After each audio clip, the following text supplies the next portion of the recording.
Welcome to today's tutorial. Today we want to learn the basic drawing tools in AutoCAD 2D. So let's click the Start New buttons, and here we have a new drawing environment. So without wasting time, we go to the expander of the Quick Access toolbar and click Show Menu. So we have the menu bar.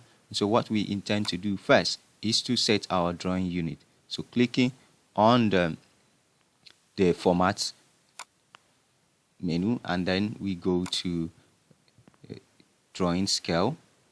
The scale unit is going to be in millimeters in this case, and then we set our precisions to 0, and then we hit the OK button.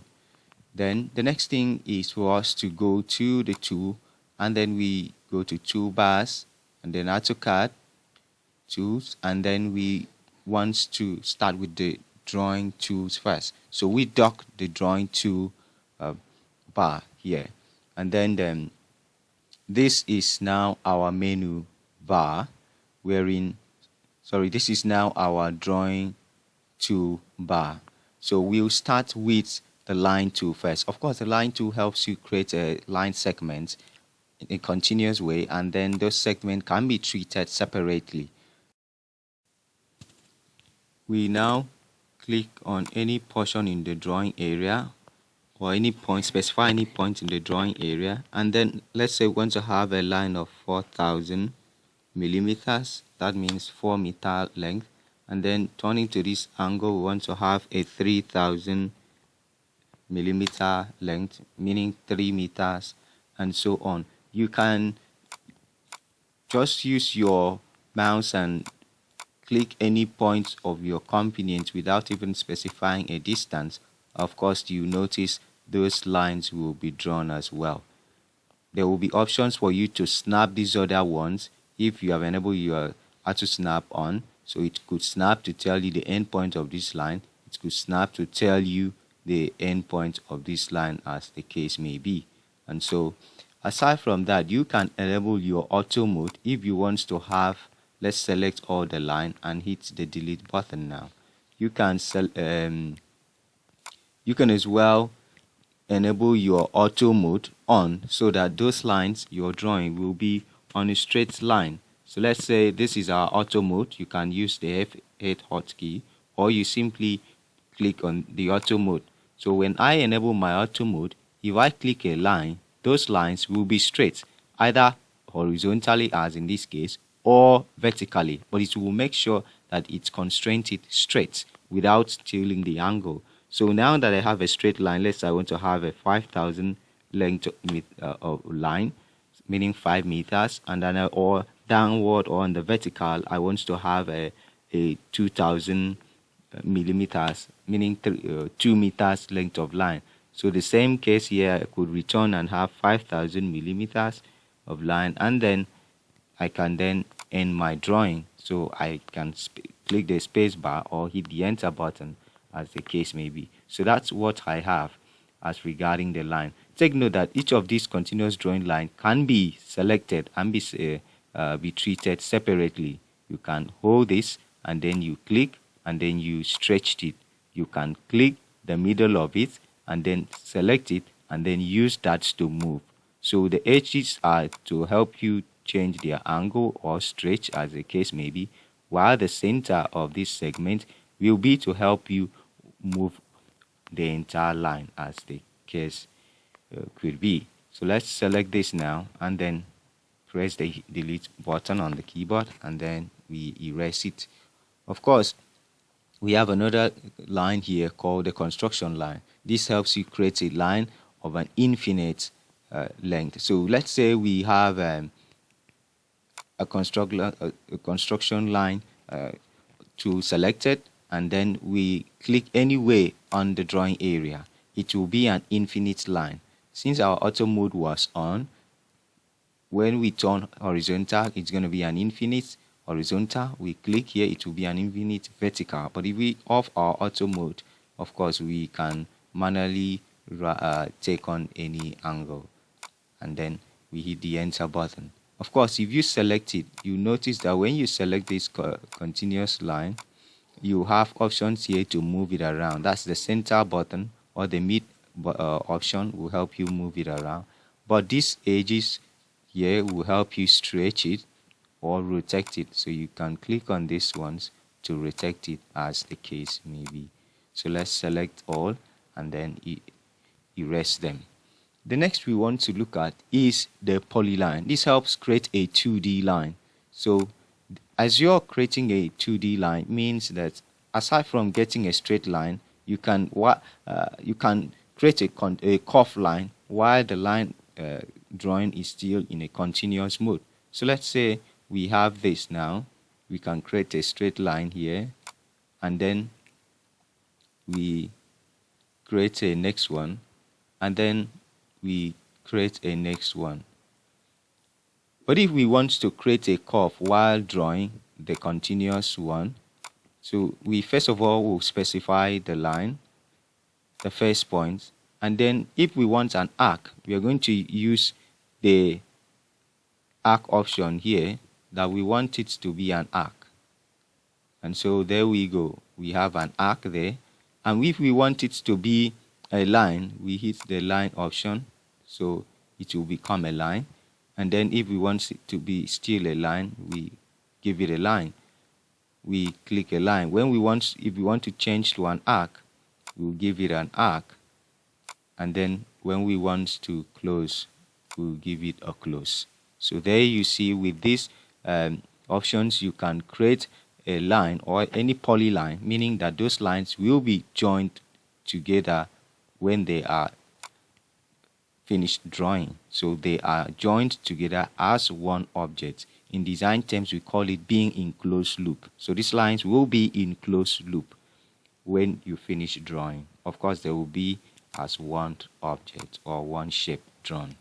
So the next one we want to look at is the polyline. Of course, this will help you create an equilateral closed polyline. So after hitting the polyline icon or command, you have the next step to do, which is to specify how many sides of the polygon you wish to draw. Let's say I want to have a 5-side polygon. I'm done specifying that, and I hit the space bar. And then I specify next the center of that polyline. Of course, the AutoCAD application will ask me if I want to inscribe it or circumscribe it about the circle. Let's use the inscribe now, and then I'll click that inscribe option and then specify a point, and then I can choose to define the radius of that cell. Let's say I want to have a radius of 2000 millimeter, and so of course you can manually specify the radius as the case may be. So let's look at the next option now, which is how to create a rectangle. Of course, this command will help you create a rectangle.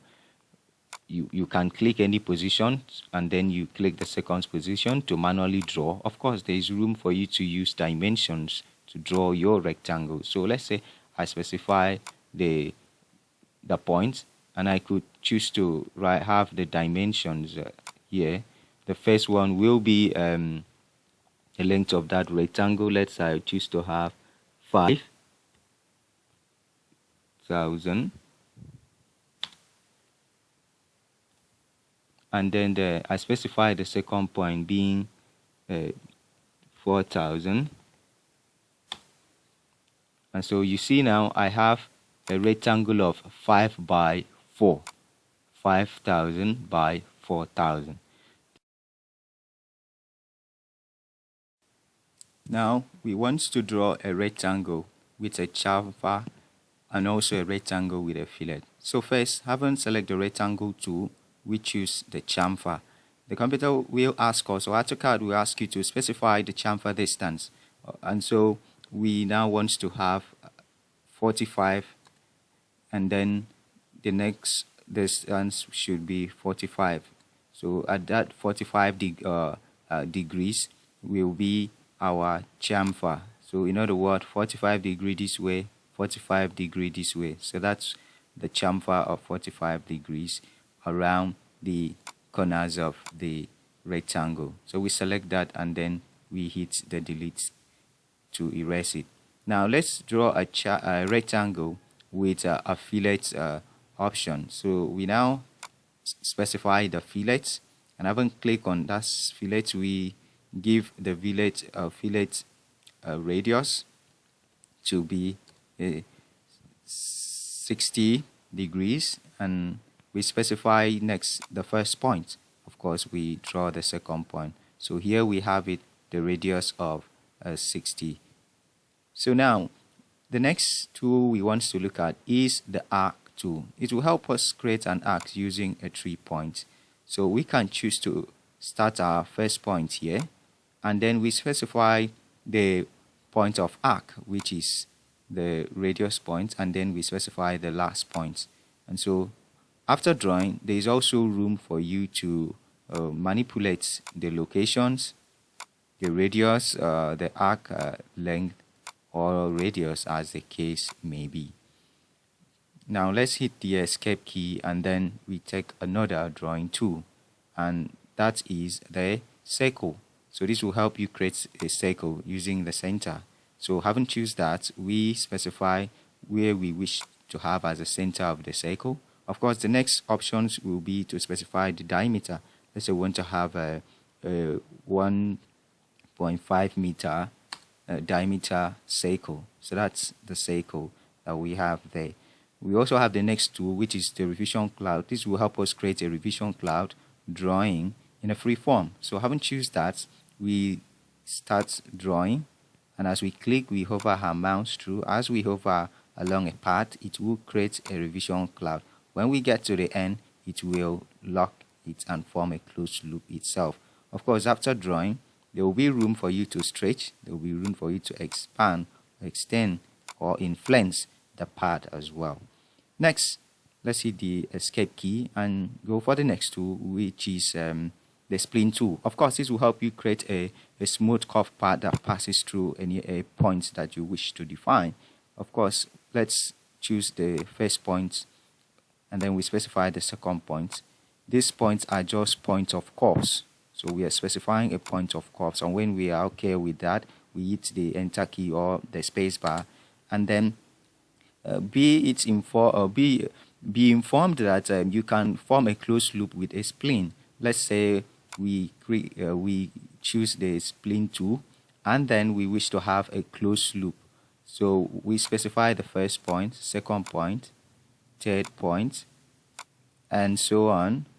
Of course, when we want to form a closed loop, we can simply come to the end, and that will be the end points. But we also have an option of clicking the close option here, and that close command will make it form a closed loop. There will be option for us here to influence whether it should be of control vertex or whether it should be fit. So if it is control vertex, it allows you to control the vertex as the case may be. But if we make it a fit one, of course we will be controlling the points along the lines as well. The vertex will only allow you control points of curvatures, while this one will allow you control it using the curved lines as the case may be. Of course, what we have next is to draw the ellipse tool. This will help you create an ellipse or an elliptical arc as the case may be. So having choose the ellipse tool, we specify the axis, the first endpoint, and then we specify another endpoint, and thereby we now specify the distance to cover. Of course, you could use dimensions as well. Let's say we want to have 1,000, in other words, 1 meter there. That's what we have. Of course, you can manually draw it. You specify this, and then you specify this as well. Next, we want to look at the ellipse arc. This will help you create an elliptical arc. So the first thing we do is to specify the axis of the endpoint, and then we specify the other second axis. And if it is in a rotational, we specify the other axis of rotations, and then specify the angle, let's say 45, and then we can then specify the second angle manually, or we simply draw by use our hand to define it. So there you see we have an ellipse arc, not an ellipse to say a full one, but it is an arc, not just a pure arc, but an elliptical arc, as the case may be. So now we look at inserting of blocks. Of course, for us to know what the blocks is, we have a block here that we can simply click and it will be inserted. But in case you don't have a block, when you click on the insert block option, you can as well go to your view menu, and then you go to your design center. So when you go to view tab, and then you choose the design center, you're going to have the design center dialog box appearing. Of course, you click your language here, which is English, as my own case, and then we go to the design center. Of course, there are two kinds of design blocks here.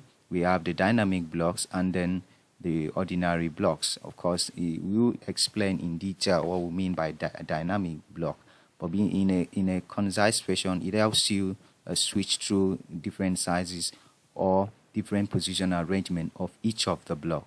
But this one is simply just one way, I may call in quotes. So let's choose the home, and then we go to design blocks of that home, and then let's say we want to have a queen bed size. So I haven't choose that. We can double click on that though, and then we allow the name to be, and then we allow the points to be specified on the screen, on our drawing screen. Of course, as relates to scale, I wish you have it all at default so that it will come with the original size. In other words, if you're working in a drawing that you want it scale, it will flow in line with your drawing scale as well. So it will be a well annotated and well planned architectural design, if you're an architect to say. So do not mutilate the scale, allow it at that. And then we will have it there. So let's take it to our drawing area, and then we click. So whenever you click on the insert block option, you're going to have those blocks that you have used in this project at your disposal under the recent one. And then there's also options for here to have current blocks, and then there's options to have favorite, and there's options for you to load your block from a block library, as the case may be. So let's use this now, and then we select it, or we double click it, and then we will place it by clicking the mouse on any point we wish to have it. So we can dock this, and we can also close this as well. You want to learn how to create a block. What that simply means is to make a certain group of objects become one, so that we can either copy it all at once, rotate it, or assign properties to it as one object.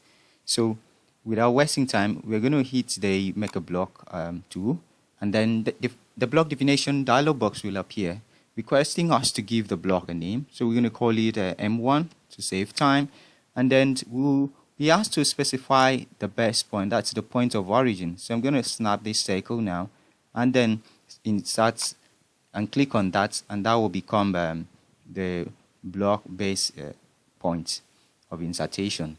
Then we will be asked to select the group of objects that we want to have it as a block. So those are the objects we want to have them as block, and then after selecting, we can hit the spacebar or the enter button on a keyboard, and then as well as there's room for us to give a little descriptions about our block if we so wish to, but we're going to leave that space open. Of course, you can also define your block unit, whether in millimeters or in meters or in any imperial unit as feet or inches. You can as well also make it annotative, and as well as wish to have it in a uniform scale when it is being scaled or not. But we're going to leave all that as default. Now we want to look at the open in block editor option. That option, if you enable, will after creating this block, open it in the block editor. But we don't want that steps because there's no need to make changes at that point anymore. So we'll simply allow that. In our subsequent lessons, we will take that in details. And so we hit the OK button. So if we select this object, you notice they have all become one object as well. You can as well move it, copy, or rotate them all as one object. Let's undo that. And then the next tool we have to look at is the point. Of course, when you click on this point, it will help you create multiple points out of a group of objects. Let's say we have this and we want to make multiple points in here. And so we can select. And then as we click, points will be created as well. Of course, we press the escape key and that will exit that. The next tool we want to learn is the hash key. This will help you create an hash pattern within an enclosed space. Take note, within an enclosed space, or you call it a space that is in a closed loop. So we hit the hash button, and then the contextual hash creation dialog box or ribbons will appear. Of course, you can influence your style as well as the pattern. So we will use this pattern name, and then we can also use to influence the color of the hash as well as if you want to manipulate the transparency or the angle of the pattern. Of course, the scale can be influenced. Let's in this case use a 50 scale, and then there's options to make it annotative or associative as well. So let's leave it at that, and then we hit the space that we want the hash to be, and so we can select a space as well. And when we are done, we hit the close creation button, and that will create the hash. You can as always select it and delete them all at once. Now the next tool we want to look at is the gradient. The gradient will help you fill an enclosed area with a gradient fill pattern. So let's hit that, and then the same hash creation ribbon tools will appear on the contextual tab for you to manipulate or influence whatever you wish to. As regarding color, you can influence the combination of color. You can as well influence the angle. You can influence whether you want it tint or not, as the case may be. So there will be default styles or default pattern of gradient here. Of course, there is room for it to be associative, there's room for it to be centered, and there's room for it to be annotative as well. When all your parameters are in line to your test, you hit the enclosed space that you want to fill the gradient, and then you hit the close hash creation button, and that will be created. Of course, when you select them again, the contextual tab will appear for you to make adjustment if needs be. Alright, so we click delete and we erase that. The next thing we want to look at is region. Of course, this will help you convert an enclosed object into a region. So without wasting time, let's put that into practice. So let's say I have a circle in here, and then I also have a rectangle somewhere here. And now I want to make this a region. Of course, I will come to this visual textile control options, and then click on that in canvas control, and then I change this to the hidden option, so you'll be able to see what effects that will be played out. So if I point to this, notice it's just a round lines joining together. These are just lines joining together. So now if I click on region 2 and then select and cover the objects that I want it to become region, after selecting I hit the enter or the spacebar button, if I point to them, they appear in a closed loop field. So they have all been regioned now. Now, how can that help us in the design as well? Of course, if we want to subtract, let's use subtract now, and then we are comfortable with that. Want to subtract this region from the other, we select the object first, the primary object, and we hit the spacebar, and then we select the second object and we hit the spacebar. So you notice if we point on this, this has helped us create an O out of this. Of course, the same thing applies if we want to union this. If we want to union this, but first of all, let's create a region out of both of them. Then we select them and then make them all region. And after making them region, we now want to union. So choose the option of unioning, I will then select this object and then press the enter or the space bar. So if you look at them, they have all been made a unioned objects. In other words, the shapes joins together, and where they joins together, they collapse into one another and become one. So the next tool we want to look at is the table tool. Of course, this will help us create an empty table wherein we can fill in data as well. So when we hit on the table tool, this insert table dialog box will appear, giving us options to influence the properties of the table that we want to create. Of course, we can choose to define the columns and the row. Let's say we want to have 4 columns, and then we want to have rows of 6 for data. Of course, take notes. We also have first row will be for title. You can always change that, whether you want it a title or a header. The second row and so on, you can change whether you want any of them to be an header or title as well. Of course, there's also rooms to influence the sizes of the cells. In other words, the column width could be influenced and the row height could be influenced. So let's say we want to have 20 here, and then we also want to have this one to be at the height to be at 15 as well. Okay, let's make this 25, so the difference will be distinctly clear. And when we are done, we click OK. So wherever we hit the mouse, we will have tables created. Of course, we don't want to type anything, so we zoom in into that. The size was small. You can always point to this and stretch and then blow the size as well. Of course, we shall take a table in our subsequent lessons in detail. Now, we want to, let's escape, and then to look at the text. The next thing we look at is multi-line text. So this will help you create a multi-line text object. So by clicking on that multi-line text tool, we specify our point of location. Of course, we can also specify the height. We can specify height manually. Let's say that should be my height. Let's use 20 at this. That will be our height. And then we draw the text box, and then we can type there. Dex.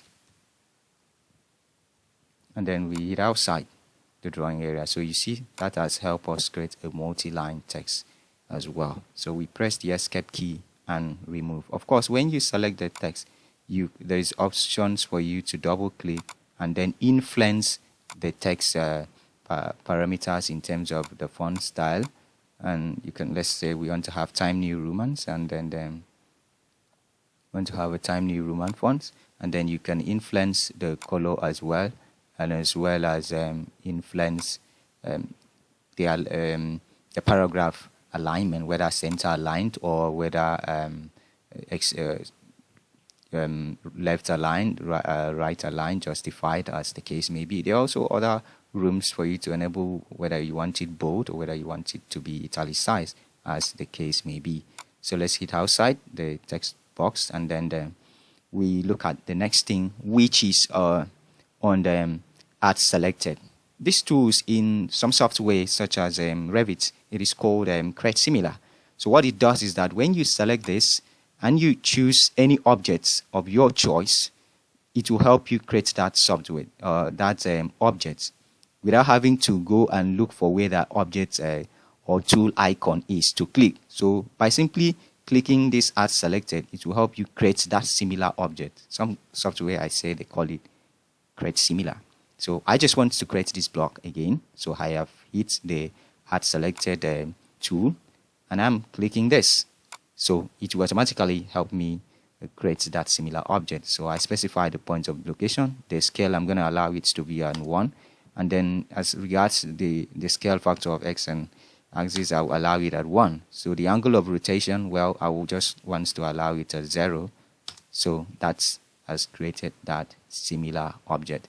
Even if you want to create a table, you can as well hit that and then select a table, and then it will bring dialog box for you to input your parameters. And when you're comfortable with that, you go to your drawing area, you click where you want the table to appear, and then your table will be created for you.